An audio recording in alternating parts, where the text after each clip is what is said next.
تک کے آنے والے تمام انسانوں کو اس بات کا مکلف بنایا کہ وہ حضور پاک صلی اللہ علیہ وسلم کی تعلیمات پر حضرت ابراہیم والا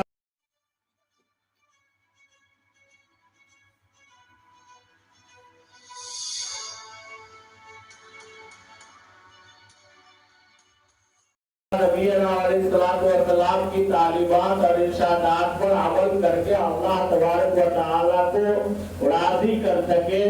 اور اللہ کی خوشنودی حاصل کر سکے۔ مسلمان کے معنی اپنے آپ کو اللہ تبارک و تعالیٰ کے سپرد کر دینا، اور وہی معنی اسلام کا ہے، اور اسی کا جو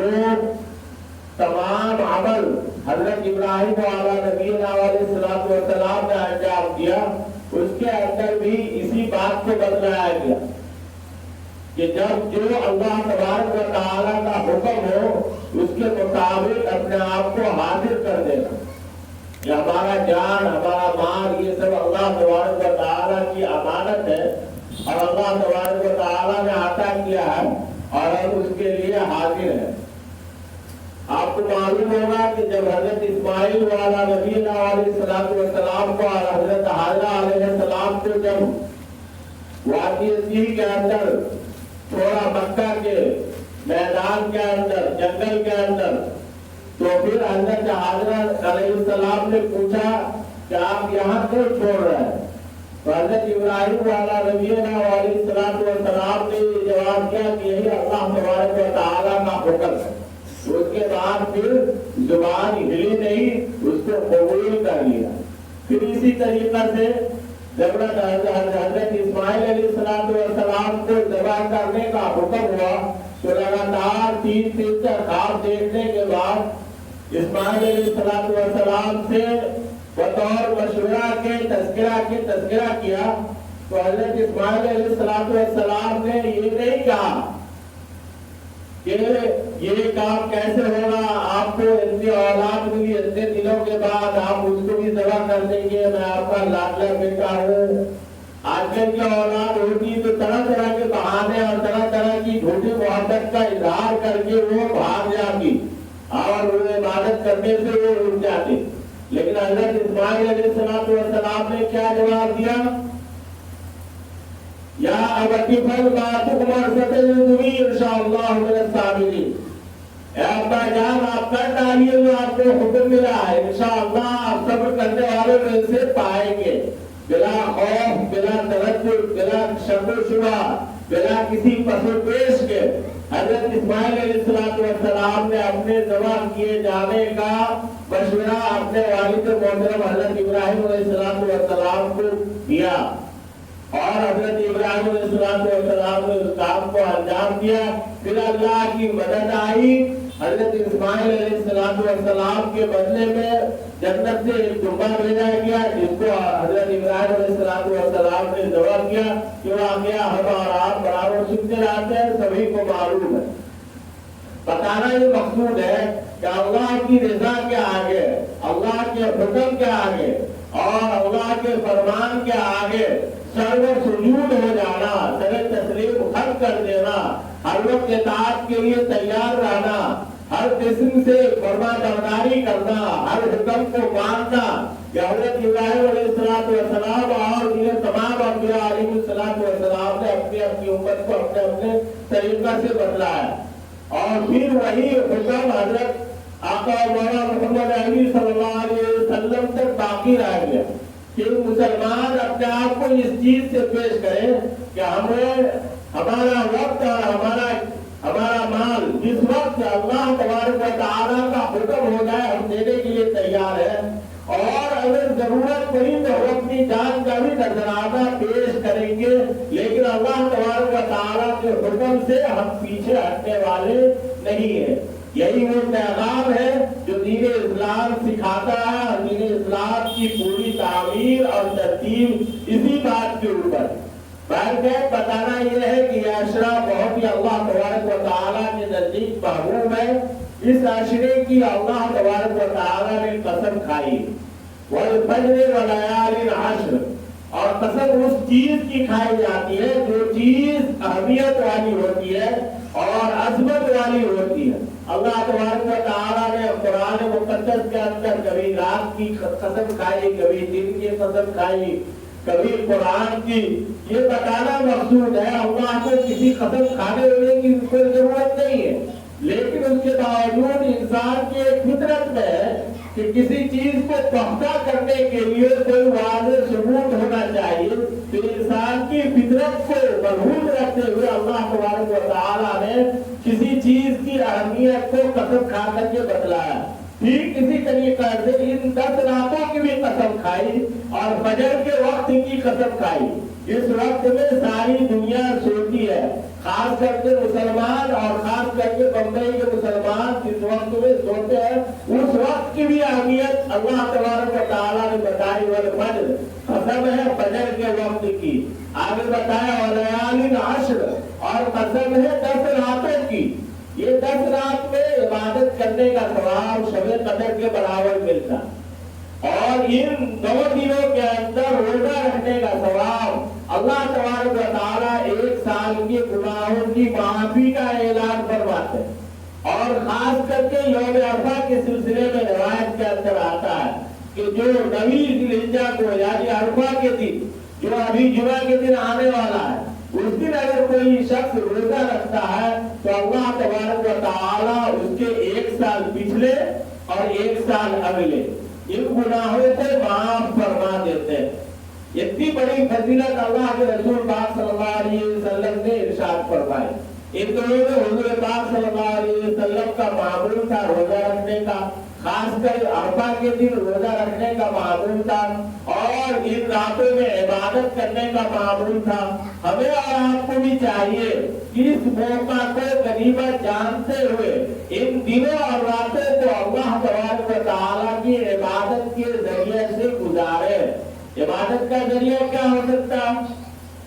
اپنے فرائض کی پابندی کرنا، اس کے اندر کوئی بھی کمی نہ آئے، زیادہ سے زیادہ نوافل پڑھتے رہنا، ذکر و اذکار کرنا، سبحان اللہ، الحمدللہ، اللہ اکبر، اور جو کلمہ ہے لا الہ الا اللہ محمد رسول اللہ، اور استغفار کی کثرت، درود شریف کی کثرت، اور دیگر جو تسبیحات ہیں ان تمام تسبیحات کو چلتے پھرتے اٹھتے بیٹھتے مستقل بیٹھ کر یا مستقل اٹھ کر کے پڑھتے رہنا دن اور رات میں یہ خصوصی اہمیت کا حامل ہے۔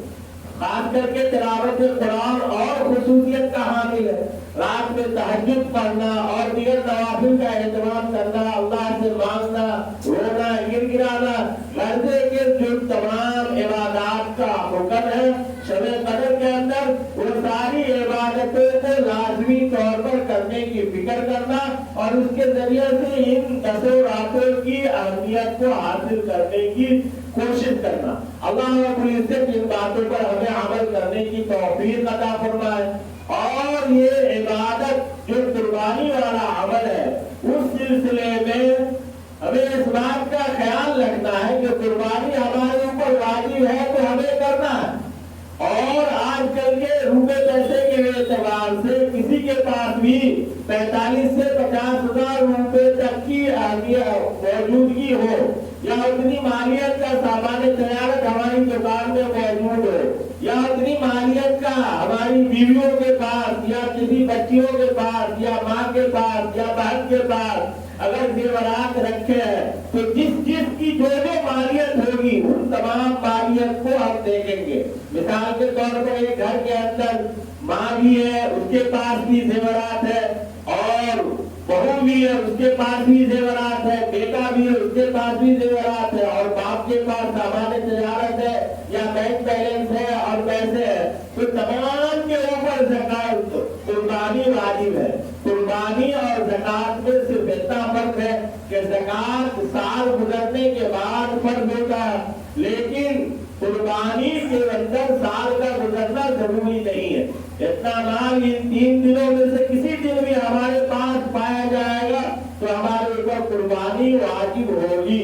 اب اس کے لیے کوئی ضروری نہیں ہے کہ ہم بکرا ہی لائیں، بڑے کے اندر سے حصہ لے کر کے یا باہروں کی قربانی کے اندر حصہ لے کر کے اپنے اپنے وجود کے فرائض کو ادا کر سکتے ہیں، اور جو واجب ہمارے اوپر ہے اس کا ادا کرنا واجب ہے، کسی حال میں معاف نہیں۔ جس طریقے سے 2 رکعت نماز فرض ہے ہمارے اوپر، تو جب تک ہم وہ 2 رکعت نماز ادا نہیں کریں گے ہمارے ذکر سے وہ نماز ثابت نہیں ہوگی۔ ٹھیک اسی طریقے سے قربانی اگر ہمارے ذمہ واجب ہے تو یہ قربانی ہمارے ذمے سے جب تک ہم ادا نہیں کریں گے وہ ادا نہیں ہوگی۔ اس لیے اپنے اپنے مال کا موازنہ کر کے، حساب کر کے، محاسبہ کر کے اس چیز کو ان 10 دنوں کے اندر قربانی کا ایام کے آنے سے پہلے دیکھ لیا جائے کہ ہمارے اوپر قربانی واجب ہے کہ نہیں، اور واجب ہے تو اس کے ادائیگی کی کیا شکل ہوگی، اور ان تمام شکلوں کو ادا کرنے کی کوشش کیا جائے۔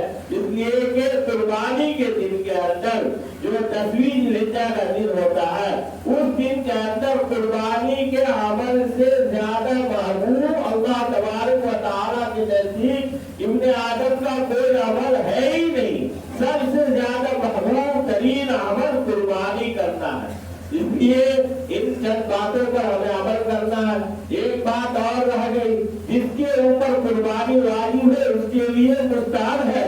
کہ اپنے بال یا ناخن وغیرہ یا چہرہ وغیرہ وہ ان 10 دنوں کے اندر نہ کاٹے، جب سے چاند نکلا تب سے لے کے قربانی کرنے تک، یہ مستحب ہے۔ اگر کسی نے کاٹ لیا تو بھی کوئی بات نہیں، مباح ہے، جائز ہے۔ اور تیسری بات یہ ہے کہ تکبیر تشریق 9ویں ذوالحجہ جو عرفہ کا دن ہوتا ہے، یعنی جمعہ کا دن جو ابھی آنے والا، اس کی فجر سے لے کر کے 13ویں ذوالحجہ کی عصر تک ایک مرتبہ بآواز بلند جماعت کی نماز میں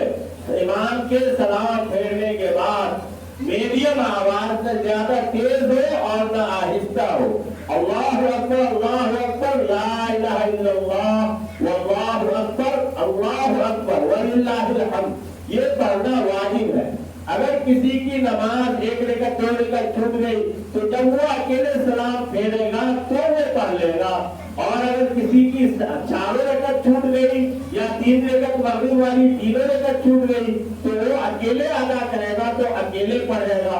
اور عورتوں کے اوپر گھروں کے اندر بھی یہ تکبیر کہنا واجب ہے۔ فرق یہ ہے کہ عورتیں اس تکبیر کو آہستہ کہے گی، اس لیے کہ عورتوں کی آواز بھی پڑتا ہے، اور مرد اس تکبیر کو میڈیم آواز میں ادا کریں گے، اور اس تکبیر کو زیادہ سے زیادہ ان 10 دنوں میں پڑھتے رہا کریں۔ اللہ تبارک و تعالیٰ اس کا اجر عطا فرمائیں گے۔ اللہ ان چند باتوں کے اوپر ہم سب کو عمل کرنے کی توفیق میسر فرمائے۔ وآخر دعوانا الحمدللہ رب العالمین۔